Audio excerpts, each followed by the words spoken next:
talent. Hard work lang po, pagsisikap lang po. Kasi hindi lang po ako talented ko yung ko na magaling at magaling po. Hard work lang po, yung nagsisikap po lang po. Pero mga anong grade ka, anong age ka start na mag... Grade 6 po. Yun po, grade 6 po. Mag-grade 7 na po. Tapos, paano mo na-love yung, yung ganitong sports mo? Sabihan po, kung love mo talaga yung sports mo, lahat gagawin mo para makuha mo yung goal mo. Gagawin mo lahat yung mga challenges, kailangan ma-face mo, kailangan malampasan mo, gagawin mo lahat. Before po nito, may naranasan po ba kayo masakit sa katawan or any na mga challenges na maaaring umapekto sa inyong laro?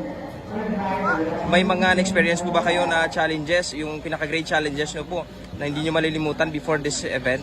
Opo, yung pa ako po kasi mga last 2 weeks po, may iniinda pa akong sakit dito sa paa kasi every time na mamalapit na po yung competition, hindi naman po lahat, may iniinda po ako na masakit, yung sa paa po. Pero nag-champion pa rin po kayo, kahit medyo masakit? Wala naman ngayon, thankful lang po ako kay Lord, grateful po ako, and all glory to God po. Oo.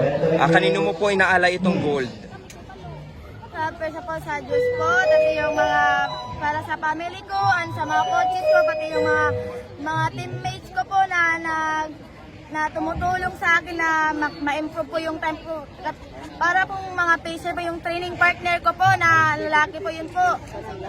Yun po yung parang intense na training, yun po yung sabay kami yung parang mga workout, yun po yung mga naghuhugot sa akin na para ako mas mag-improve yung time ko.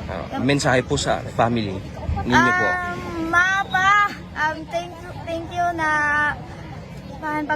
thank you sa support na lahat. Tas ito po yung mabibigay ko sa inyo po, ma. Ito po yung pag-goal ko po dito. Oo, na-inform nyo na ba sila, ma'am, na nanalo po kayo ng gold?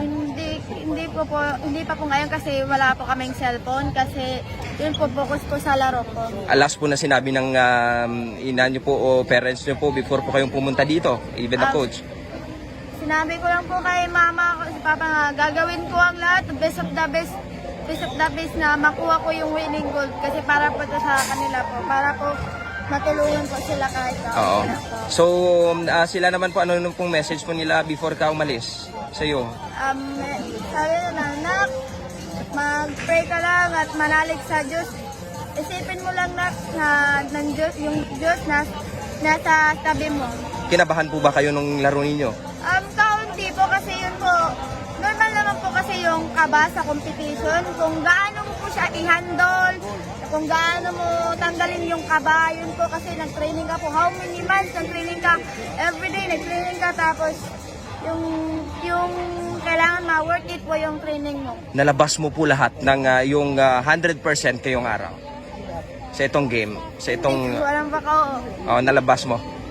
Parang yung training mo nagamit mo talaga dito. Opo. Kasi super intense po yung training po namin, hindi ko po masasabi lahat po. Okay. And also lastly, meron ka pa po bang magko-compete pa po ba sa other sports or ito may ibang laro ka pa ba? Meron po sa day 4 po 1,500 po. Kailan po 'yon? Day 4 po. So nung last sa Ilocos Gold din po ba kayo doon? Opo. Tapos yung 1,500 ko, hindi po ako naka-place, hindi po ako naka-podium po. Sa ngayon, magpe-play ka ba? Opo, maglalaro po ako ng 1,500. Okay, sige.